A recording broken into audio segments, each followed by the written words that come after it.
All right, I guess we're doing some recording right here. So you guys get out a pencil, make sure it's fairly sharp. All right, let's get a nice point. Get out your sketchbook. I'm going to use a piece of paper just so it can be clear for you all.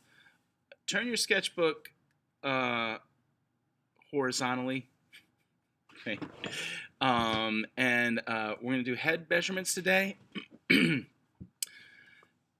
Excuse me. Basically, try to think about keeping it in the center of the page. Make it as big as you can. I'm going to draw two drawings side by side, just like we did. You had a homework assignment for this. I'm just going to clarify it really quickly, or as quick as I can, rather. And then we're going to go over some brushstroke directions or pencil directions. So first thing you're doing is determining what the top of the head is to the bottom of the chin.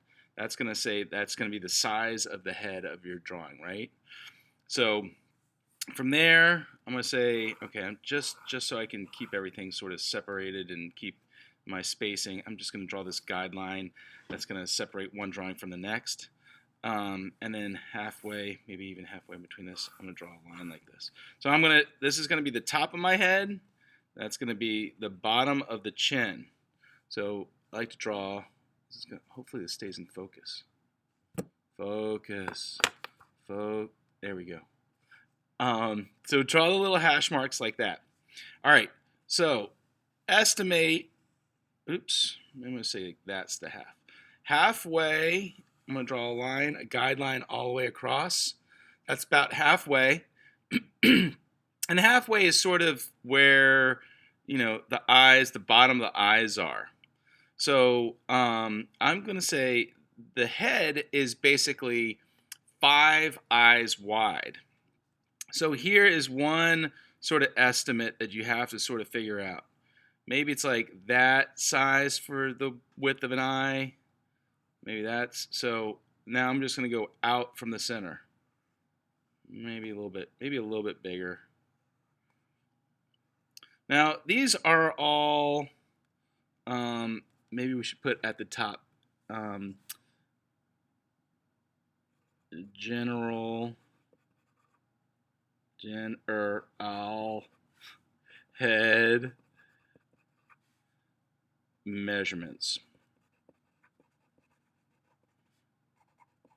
Now I'm saying general because everybody's face is a little bit different. There's small little changes and whatever. So, all right. So once I figured out half of this, right? That's about halfway between the eyes and the bottom of the chin. That's basically where the bottom of the nose is. So I've already determined like this is where the bottom of the nose is. So kind of a general proportion is from the inside of the eye to the bottom of this middle line, right? The quarter line, maybe that's another quarter. This is the dimensions of of the nose, right? That's the space the nose is going to occupy. So I draw the nose in this. There's a very sort of formulaic way to draw a nose. You can just say it's like parentheses and then like a squashed M. Or like, maybe in preschool you would draw like the little birds in the sky. That's sort of the form that takes like underneath the nose. And if you kind of curl it back under and soften this bottom line, it's like a general drawing of a nose, okay? So let's do that. I'm going to do parentheses sort of here. So this is the bottom of the nose. My squashed M, and it curls under. So I'm really minimalizing. I'm using contour lines and minimalizing these shapes and forms. Okay, halfway between the bottom of the nose and the bottom of the chin. That's, well, we're going up to, what are we up to, an eighth here? That's like an eighth of the head. This is, I'm going to carry it all the way across. This is where the mouth is, generally. So the interesting thing about the mouth is if you come right down from the center of the eye, these are your eyes, right down from the center of the eyes, that's basically the width of your mouth. Maybe a little bit in, probably a little bit in, maybe a little bit out, depending on the individual, but that's sort of where that is. So um, I want to go back up to the eyes now. I've determined where the pupils were and so forth. So with the eyes, I never recommend drawing like an eye with a closed form, like a football shape, and then a circle in the middle. The best way to sort of draw in general is sort of lightly suggesting the contour of a line, not finishing it. So I like to sort of draw, I don't know, like a ramp and a like that, right? So up, flat, down, and then parentheses in the middle. They don't the eye, you cannot, rarely can you see like the whole iris, right, and the pupil in the middle. So it's sort of something sort of like that. So let's do that. So I'm going to do, again, eye shapes, individuals differ,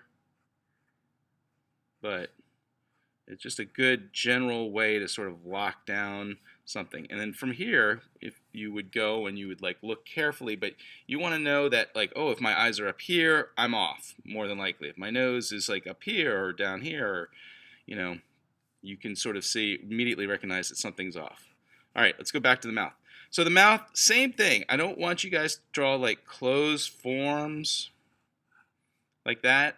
It's a cartoony way to draw. It's not one way to draw, but I want you, when you're drawing from observation, to sort of check. And the best thing to do is sort of be like, okay, I'm going to draw, these are big lips. I don't have big lips, but maybe I can scale them down a little bit. I'm not drawing myself, so it's like another squashed M. This M form comes in quite a bit. And then on the bottom, I'm not drawing the whole line, right? Just like similar to like the way the eye is. I'm just going to draw a little bit of an arc. So maybe the mouth, the same thing. It's kind of can be straight line. You can sort of follow a little bit of the form. Maybe it's like got a little dip because of the purse of the mouth. Put a little emphasis on the edge.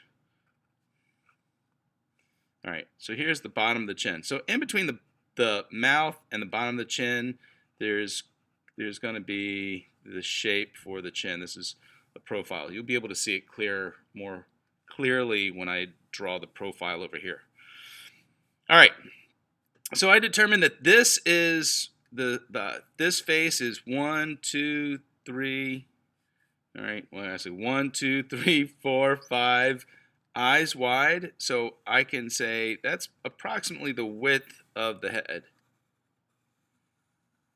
Once I've done that, I've determined sort of the whole space that the head takes up. Now we just want to like adjust for the shape of the head. That changes. Of course, the jaw will also come up. Again, he's kind of got like an egg shape. There'll be differences. This jaw might come a little this way. It might have a little more of this angle. But essentially, that's what we're looking at. Same with the head. This might be a little bit flatter on top, or it might kind of come out a little bit more like this, right? But essentially, that's what we're talking about. All right. So the deal with the ears are just a little bit above the eyes. Okay. And the jaw, as the jaw comes up at the bottom of the jaw, that's where the kind of like maybe where the bottom of the nose is, that's where the ears come. So I have like for this ear shape, kind of low profile, generic. And then the shape of the ear, I'm going to do like a line, just like you can make even in a line like this and then have like the little bump out. So each ear has a different shape, what happens, you know, what's going on, the angles, how things come in, move out, the shapes, right? So I'm just going to have, I can do this, cone, and making generic shapes here.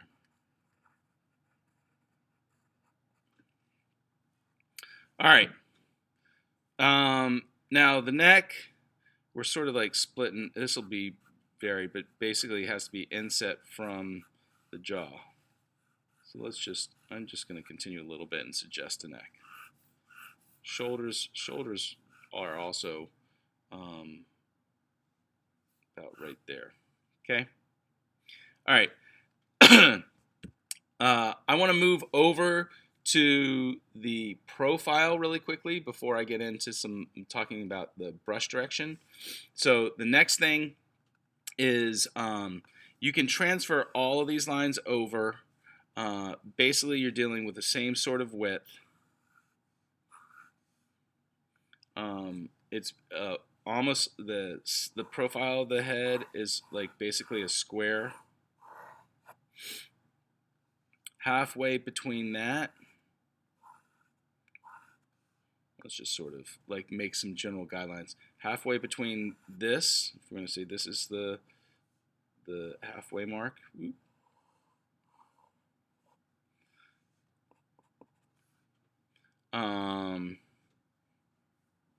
This is the ear. Let's see, if we go over here, we transfer the ear over here. We can just follow these guidelines. This is where the ear is. Now I'm starting off with the ear because it's in the center. So you can just make sort of it's got to have an angle to it. Ears are kind of more like this, right? So again, I'm not drawing like the full lines. I'm just sort of suggesting some. I don't, if I try to draw like this, I'm really committing to those lines. So just sort of suggesting where these lines, then I can make my adjustment if I want to say, oh, that's too much. It's more like this. So keep things light, and then you can always make these adjustments afterwards. Okay? All right. So that's where the ear is. Halfway between the middle and the edge, right here, quarter way.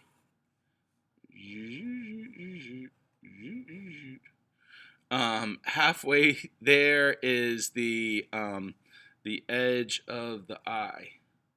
So how we can describe these is like an arrow basically going that way, and the eyeball has this angle like that.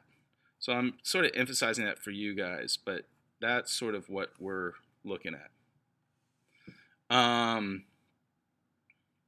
So this is where things aren't quite so, I don't know, they don't really break down proportionally quite the same. So I'm more in the world of thirds at this point. So I'm going, 1, 2, 3. So maybe like the width of the eye, you could say here, same. This is going to determine sort of the plane of where most of the features fall. So here, if we transfer this line over here, I don't know if I want to start at the bottom. Okay, so here is our the indentation for the eye. So it's like another little arrow going to the eye. Nose, right here. Comes back here. This is where the plane of the mouth is. So the mouth goes in and the lips go, that's like an arrow pointing in. Right? Arrow going out. So just look at that. That's another M shape right there for a mouth. And then it comes out for the nose, out for the chin. When we start painting, it's really essential that you see this, so you can see this plane goes this way and this plane comes out. This plane goes in. That plane goes out. So out, in, out, in, out, in. When you do that, that's going to determine, you're going to see the light hitting. If it's coming from above, it's going to hit this, it's going to make this dark. So light, dark, and if the light's coming up, it's going to reverse, right? Okay. All right, so here's the deal with the ear. The ear kind of drops down, and then this is how you, this drawing's kind of funky. This is where the jaw comes up to meet the ear. You got some weirdo proportions going on here. It looks a little strange. But, okay. And I'm going to go back up top. So I'm still rounding off the corners.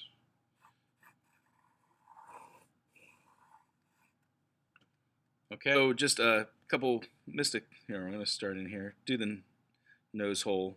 Got a parentheses here, kind of comes up, the shape comes around like this, little curve for the nostril. All right, so interesting thing about say Renaissance artist, you know, whoever you want to pick, you know, it's Raphael or, you know, Da Vinci or Michelangelo, they all had the same approach to using line to show form. So I'm going to do a very rough approach to line direction to help assist in showing form. So if you don't know what I'm saying, hopefully you will by the time I'm done explaining it. So here's what's going on. The front of the head is flat. So I'm going to just sort of break down the head into planes. So general plane here, right? There are planes within the nose.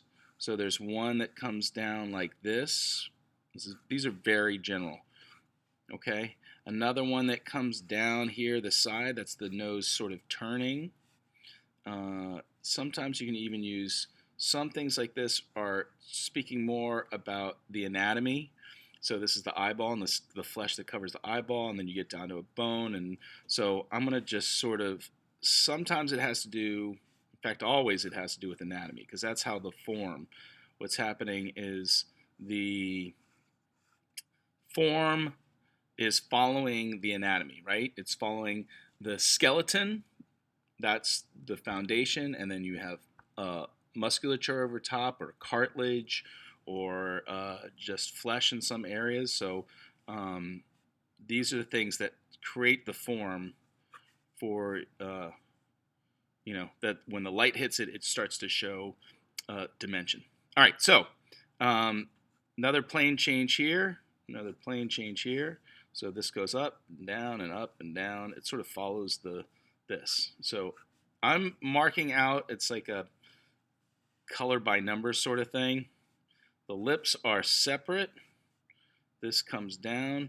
Now there's this shape that happens. It's the muscles that are underneath the lips that go like this. Chin is basically round. And now I basically have broken down the geometry of the face and kind of simplified it into these shapes. I'm not going to do this. Most of the side of the head is sort of flat. You know, there's some form change, but this, we're going to do self-portraits, and they're going to be a forward-facing, straight-facing self-portrait. If you do a three-quarter view, that might also, that's a great way to go. It just sort of helps everything, and you see general proportions and so forth, and measurements a little bit more accurately usually. But this is straightforward, so I'm going to start off with this. Too much to get down. All right, here we go. All right, so when you're painting, whether you're using a paintbrush or you're using a pencil, you're going to follow lines like this. So I want you guys to draw light lines like this, and to suggest that this is the way I'm going to pull my paintbrush. I'm going to paint like this. So when you're painting, you paint from dark to light. So you would do things first, you would do things a little differently. Like you would start off with the eyes. They would be dark. And then you'd start off with the side of the nose, and then the bottom of the lip, and underneath the lip, and the light sitting here. So I'm not going to go into value. I just want to go into brush direction. So the nose plane goes at these angles. You want to bring your brush stroke down like this. So I'm pulling down this way. I'm pulling this way, pulling this way. And you can see, like, I want to pull it here, and after I pull here, then I'm going to pull across the cheek like this. Across the cheek. Okay? And as this starts to turn, this makes a kind of sharp turn, your cheek, and it wraps around. So I'm going to have, and same here, I'm going to do the same thing. It goes, well, oops. It actually goes back. Let's do this one first. I want to go this way first for your cheek. So you can see how I'm turning the form. Okay, and then I'm going to go down, and this is why I was holding off. I want to go down like this. So I start to turn. So you can see how the lines start to turn around the form.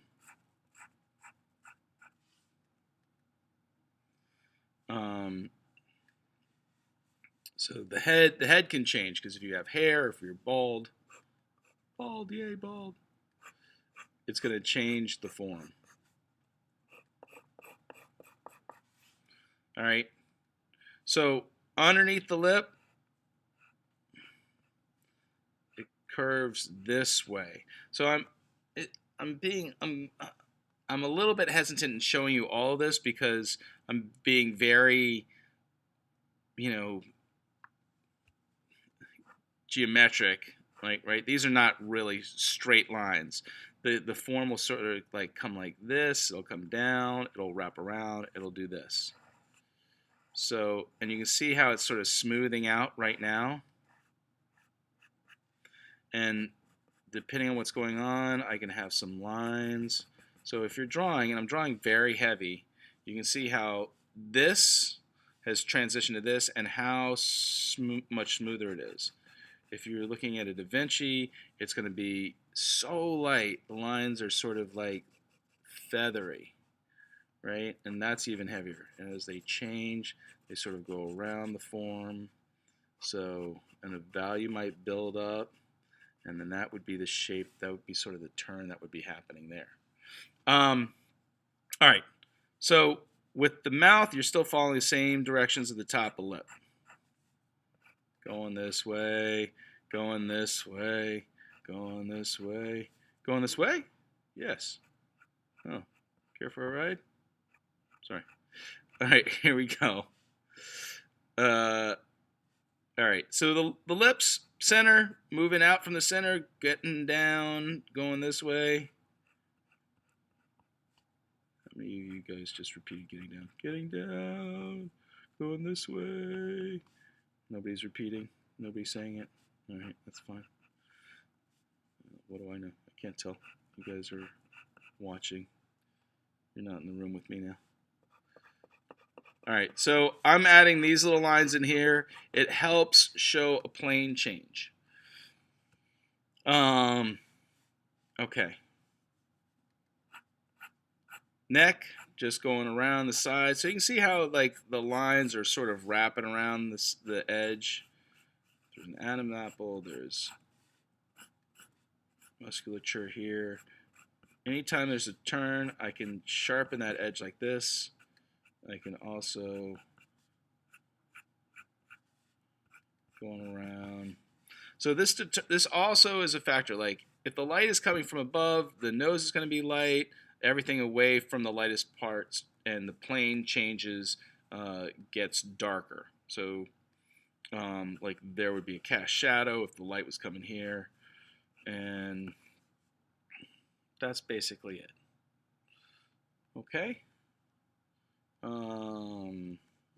you want to do something like this, to sort of suggest a shirt, that's fine. All right. Good luck, guys. I just wrapped up that kind of long video. Just want to sort of show you guys some of the Da Vinci drawings that I was talking about. So here's a nice one where it's a really good sort of example of what's happening with line. You can see how these lines are going, just sort of following the form, the scapula. You can see like this nice dark sort of form. You can feel the light. The light is coming down from here, and you can feel how it wraps around the form here. Now he's using lines. Sometimes the lines go this direction, which sort of flatten out the form a little bit, but and other times, like goes this, but here you can start to see how it wraps around, and here very soft. I think even this is a really nice, good representation of what's happening with a broad range of value, light lights to dark darks. So that's a nice example of that. But I think this sort of shows the subtlety of line and using the line to help show form. So you would also use white pencil that would help, or charcoal to sort of help make these highlights. So you can see how the paper is sort of toned, but this is lighter than the paper. So that's how you can tell sort of there was extra value added with a different medium, or different medium. So here we're looking at, these are just straight lines. They're just quick suggestion of blocking in value and form, but it's like the areas like the nose, if we look carefully, I don't know how we can see very closely, but light here, wraps around, getting dark, comes around. The shape of the nose is really carefully, very softly sort of represented using this line and a line direction sort of wraparound form. That's what I'm sort of hoping that you guys can understand as you're starting to do your paintings. And here is the original, I don't know, cartoon drawing. It's very superhero-like in its representation, but it's good, just general measurements. You can still see everything from halfway. Here are the eyes, and so it's very clearly delineated, and about how to check the measurements. So I just want to tack this on to the end of the video so you guys can know that this have this information for you.